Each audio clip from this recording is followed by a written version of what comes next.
Good evening, students. Today we are going to discuss a topic, type of accounts with their relevant rules.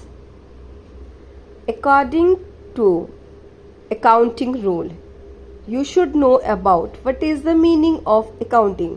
आपको ये पता होना चाहिए कि accounting क्या होती है.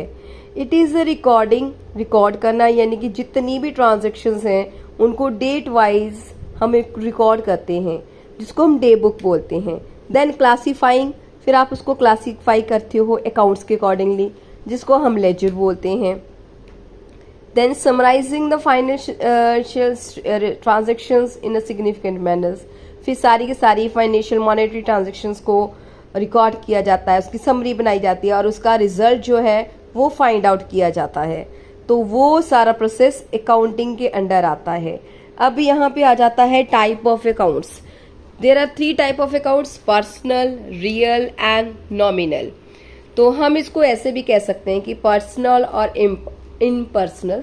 पर्सनल के अंदर नेचुरल, आर्टिफिशियल और रिप्रेजेंटेटिव पर्सनल अकाउंट आता है, और इम्पर्सनल के अंदर रियल एंड नॉमिनल अकाउंट जो है वो कैटेगराइज्ड हो जाते हैं. Here is the personal account with their 3 different types. So सबसे पहले we will discuss personal account. हम पर्सनल अकाउंट को डिस्कस करेंगे. Natural person account. This type of personal account is used for the normal यानी natural person, जो God की creations हैं, जैसे हम इंसान, वो उन सब के लिए नेचुरल पर्सन अकाउंट जो है वो यूज़ किया जाता है. जैसे कि Imran's account, Krishna's account, Raghav's account, Adam's account, ये पर्सनल के अंडर आ जाता है. कौन से? नेचुरल पर्सन्स के अंडर. आर्टिफिशियल में आ जाता है कि जो क्रिएटेड बाय लॉ, जिसको लॉ के ज़रिए क्रिएट किया जाता है, जैसे कोई कंपनीज हो गई, कोई स्कूल्स हो गए, कोई इंस्टीट्यूशंस हो गए, तो उनके नाम को आर्टिफिशियल पर्सनल अकाउंट्स के अंडर लिया जाता है. रिप्रेजेंटेटिव अकाउंट्स में आ जाता है जो हम डायरेक्टली किसी चीज़ को रिप्रेजेंट करने के लिए किए जाता है. जैसे कुछ में हमने एडवांस में कोई पेमेंट कर दी है, तो उसको रिप्रेजेंट करने के लिए हम बोल देंगे प्रीपेड एक्सपेंसेस अकाउंट. तो वो रिप्रेजेंटेटिव अकाउंट्स के अंडर आते हैं. तो यहाँ पर गोल्डन रूल्स में मैंने बताया हुआ है. इसमें पर्सनल नेचुरल पर्सन अकाउंट में बहुत इजीली आपको क्लैरिफाई हो रहा है कि ऑनर है, फिर पर्सन बने हुए हैं. आर्टिफिशियल में कंपनीज है, इंडस्ट्रीज है, बैंक है. रिप्रेजेंटेटिव में कुछ सैलरीज आउटस्टैंडिंग है, या डिपार्टमेंट है, या कोई प्रोडक्शंस डिपार्टमेंट है. तो इनका रूल क्या है? जब पर्सन डील्स करेंगे तो या रिसीव कर रहे होंगे या गिव आउट कर रहे होंगे. अगर रिसीव करेंगे तो हम उसको डेबिट करेंगे, अगर गिवर हैं तो उसको क्रेडिट करेंगे. That means debit the receiver and credit the giver. Next आ जाता है real account. Real account, all the assets of firm which are tangible और intangible falls under the category of real account. वो सारे के सारे assets जिनको हम छू सकते हैं चाहे नहीं छू सकते हैं, वो सब के सब रियल अकाउंट में आ जाते हैं. यानी कि हमारी कंपनी की जो भी प्रॉपर्टी है, जो भी एसेट्स हैं, वो सारे के सारे रियल अकाउंट के अंदर कैटेगराइज्ड होते हैं. टेंजिबल्स में आ जाता है, जैसे प्लांट है, बिल्डिंग है, मशीनरी है, स्टॉक है, लैंड है, यानी कि जिनको हम टच और फिजिकली देख भी सकते हैं. इंटेंजिबल्स में हम जिनको टच नहीं कर सकते, but we can understand the value of that assets. जैसे गुडविल है, किसी की गुडविल है, कोई पेटेंट्स है, कोई ट्रेडमार्क है, तो वो सब के सब एसेट्स में आते हैं. अब एसेट्स क्या है? The assets are those thing और properties owned by the business from which it generate income. हम अपनी कंपनी की एसेट्स क्यों बनाते हैं? ताकि हम उनसे इनकम जनरेट कर सकें. फॉर एग्जाम्पल, हम मशीनरी इंस्टॉल कर रहे हैं, मशीनरी से हम प्रोडक्शन करेंगे, प्रोडक्शन को बाद में हम जो गुड्स मैन्युफैक्चर किए उसको सेल करेंगे, सेल से हमारी इनकम जनरेट होगी. तो अल्टीमेटली जो भी हम एसेट्स बनाते हैं उनका मेन मोटिव यही होता है कि हम उनसे इनकम जनरेट करनी है. एसेट्स को 2 कैटेगराइज्ड किया, टाइप में कैटेगराइज्ड किया है, फिक्स्ड और करंट एसेट्स.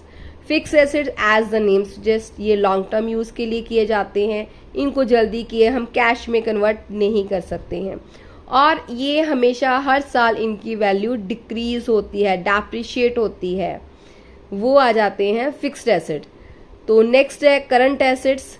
करंट एसेट्स है जिनको हम बहुत क्विकली चेंज कर सकते हैं कैश में, जैसे आपका कैश है, बैंक बैलेंस है, कोई इन्वेस्टमेंट है, स्टॉक है, वो सारे के सारे करंट एसेट्स के अंडर आते हैं।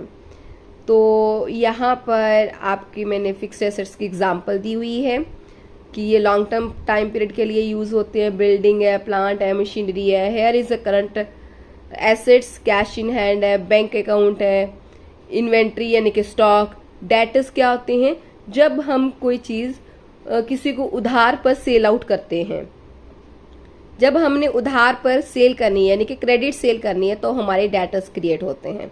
इन्वेस्टमेंट यानी कि हमने कोई शॉर्ट टर्म इन्वेस्टमेंट की है। प्रीपेड एक्सपेंसेस यानी एडवांस में कोई एक्सपेंस पे आउट किया है। तब जब हम रियल अकाउंट का अगर रूल देखते हैं तो हम कोई सामान खरीद कर ले रहे होते हैं या कोई कुछ बेचकर हम किसी को दे रहे होते हैं। तो यहाँ पर debit what comes in and credit what goes out, ये रूल जो है वो अप्लाई होता है। नेक्स्ट है third one, nominal account. Nominal account में क्या आता है, ये सारे के सारे related to expenses, losses, income, gain, इनके साथ एग्जिस्ट करते हैं, इनके साथ रिलेटेड है। और मेनली इनका इफेक्ट कहाँ पे पड़ता है, जब जो रिजल्ट होता है नॉमिनल अकाउंट का, जो एक्सपेंसेस, प्रॉफिट, लॉस जो भी होगा, वो अल्टीमेटली कैपिटल के ऊपर इफेक्ट डालता है। प्रॉफिट और इनकम कैपिटल को रेज करेगा और एक्सपेंसेस एंड लॉसेस जो है वो कैपिटल को डिक्रीज करते हैं, उसकी वैल्यू को रिड्यूस करते हैं। और नॉमिनल अकाउंट का रूल क्या है, debit all the expenses and losses and credit all the income and gains. जितने भी खर्चे हैं, जितने भी आपके नुकसान हैं, उनको हम डेबिट करते हैं। जो आपके प्रॉफिट हैं, जो आपकी इनकम है, जो आपके बेनिफिट्स हुए हैं, जो आपके गेन्स हुए हैं, उनको हम क्रेडिट करते हैं। So it is a summary of 3 accounts: personal account, debit the receiver and credit the giver, because it is deal with the persons. So next real, debit what comes in and credit what goes out, as it is related to assets. Nominal account, debit all the expenses and losses and credit all the income and gains. So thank you beta.